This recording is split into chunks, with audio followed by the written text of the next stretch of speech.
ఇప్పుడు మందకృష్ణ మాదిగ గారు మీ 57 ఉపకులాలకు లాభం తెస్తున్నారా నష్టం తెస్తున్నారా? ఎందుకంటే ఒక పక్క మీరు ఆయన మా గురించి పోరాడుతున్నారు, సపోర్ట్ చేస్తున్నారు అంటూనే ఒక పక్క మాకు అన్యాయం చేసే రీతిలో కూడా ఉంది అన్నారు కదా ఇంతకుముందు. సో ఏంటి ఆయన వల్ల మీకు లాభం ఉందా నష్టం ఉందా?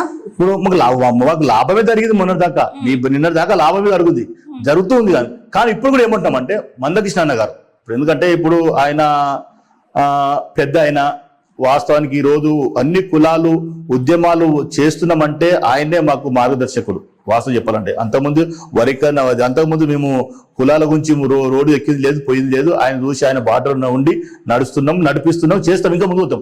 కానీ కోరేది ఒకటంటే అడిగేది ఏంటంటే మేము స్వమ్మ సపరేట్ చేయకండి, మేము ఉపకుల ఒక పక్క పెట్టండి, అందరినీ ఇల్లు విభజించి వాళ్ళు ఏం చేస్తారు మాదిగ కింద ఉన్న కులాలు సపరేటు మాల కింద ఉన్న కులాలు సపరేట్ పెట్టేసి ఇక మళ్ళా మాకు వాళ్ళు వచ్చేదేముందిగా అంటే మాదిగ ఒక గ్రూపు మాల ఒక గ్రూపు మాదిగ కింద ఉన్న కులాలు ఒక గ్రూపు మాలలో ఉన్న కులాలు ఒక గ్రూప్ అయితే ఇంకా మాకు వచ్చేదేముంది వీడగొట్టినట్టే కదా.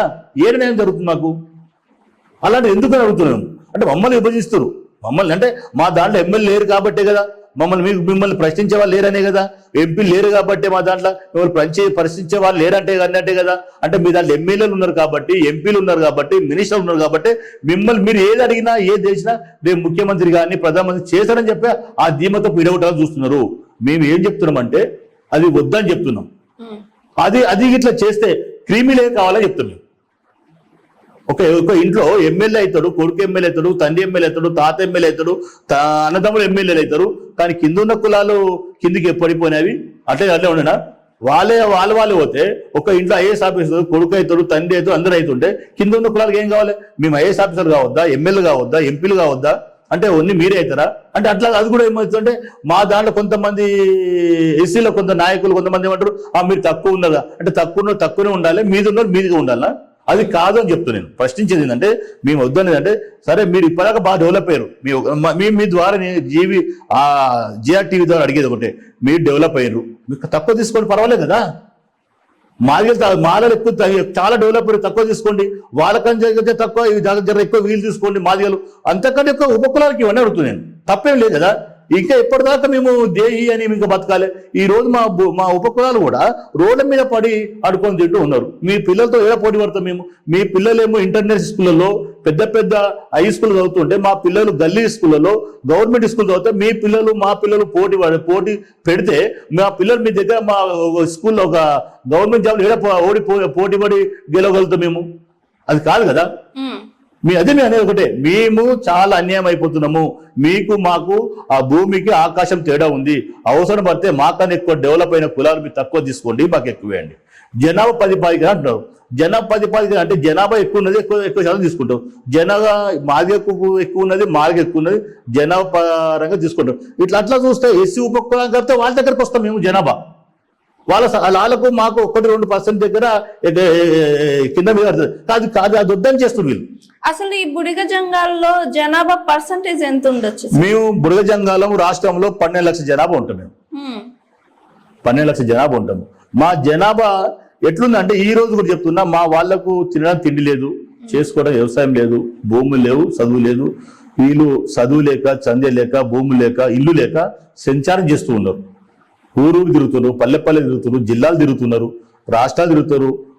ఇది తిరుగుతూ వీళ్ళకు కొంతమందికి రేషన్ కార్డు లేవు. ఈ రోజు కూడా ఎంత అన్యాయం అంటే ఈ రోజు మా బుడగ జంగాలకు కానీ కొన్ని కులాలకు కానీ రేషన్ కార్డు లేకుండా తిరుగుతున్నారు. అంటే వాళ్ళు డెవలప్ అయిన కులాలు అన్ని రకాలుగా ముందు ఉంటే మా రేషన్ కార్డు లేని కులాలకు, బాగా డెవలప్ అయిన కులాలకు, ఎమ్మెల్యే అయిన కులాలకు, ఎంపీలు అయిన కులాలకు, ఐఏఎస్ ఆఫీసర్ అయిన కులాలకు, మాకు చిన్న కులాలకు పోటీ పెడితే మేము వాళ్ళతో తట్టుకోగలుగుతాం అంటున్నాను.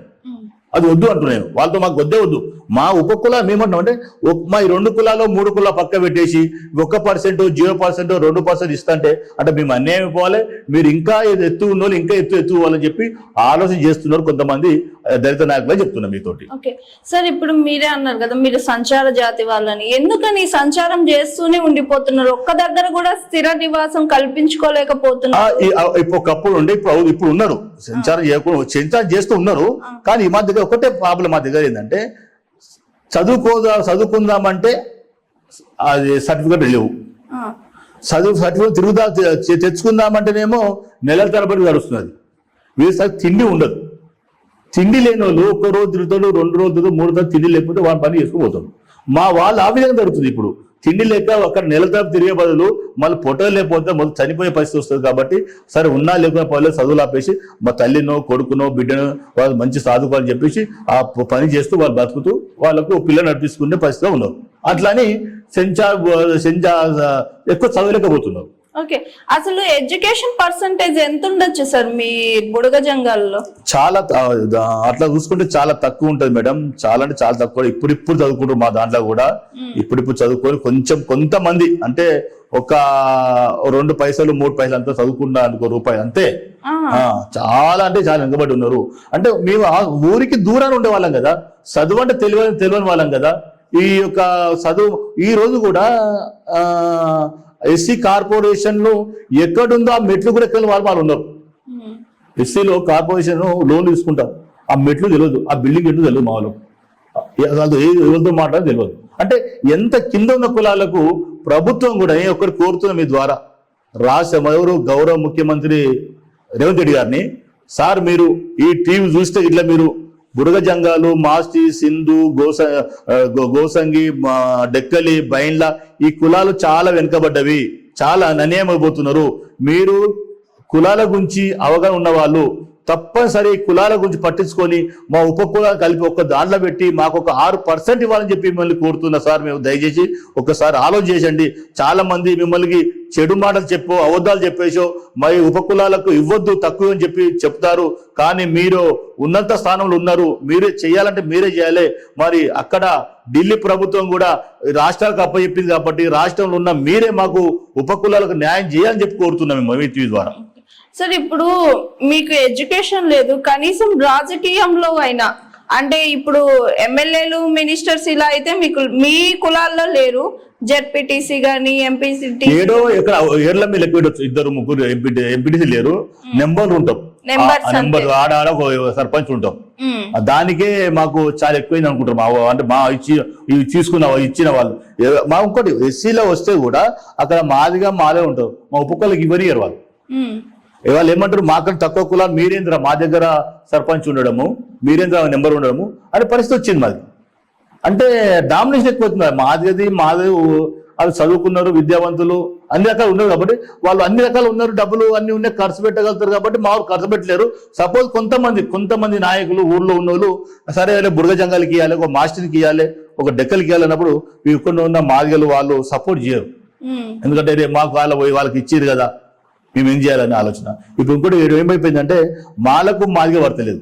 మాదిగలో ఒక ఎమ్మెల్యేగా ఎంపీటీసీలు పడితే మాలను సపోర్ట్ చేయని పరిస్థితి, మాలో నిలబడితే మాదిగ సపోర్ట్ చేయని పరిస్థితి. ఇది ఎందుకు అవుతుంది? ఇది ఎవరి వల్ల అవుతుంది? దేని గురించి అవుతుంది? పైవాడు మాదిగలు బాగున్నారు, మాలలు బాగున్నారు, కింద ఉన్న ఉపకులాల గురించి పట్టించుకునే నాయకులు లేడు, రాజకీయ వేదికలు లేవు. ఏమున్నా ఇంకోటి ఎందుకు లేరంటే వాస్తవానికి ఒక గుమ్మి కొడలేరు వీళ్ళు. ఉపకులాల వారు గుమ్మి కొడలేరు అని తెగింపు ఉంటుంది వీళ్ళ దగ్గర. ఇప్పుడు సెన్సార్ చేస్తూ ఉంటారు, భయం ఎక్కువ. వీళ్ళు ఎట్లుంటారు అంటే మంచో చెడ్డో ముందుకు వచ్చి నిలబడతారు.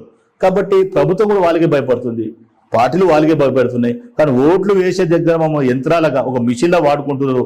కానీ హక్కుల దగ్గరికి వచ్చినప్పుడు మమ్మల్ని దూరం పెడుతున్నారు, ప్రభుత్వాలు దూరం పెడుతున్నాయి, కుల సంఘాలు దూరం పెడుతున్నాయి, పార్టీలు కూడా దూరం పెడుతున్నాయి.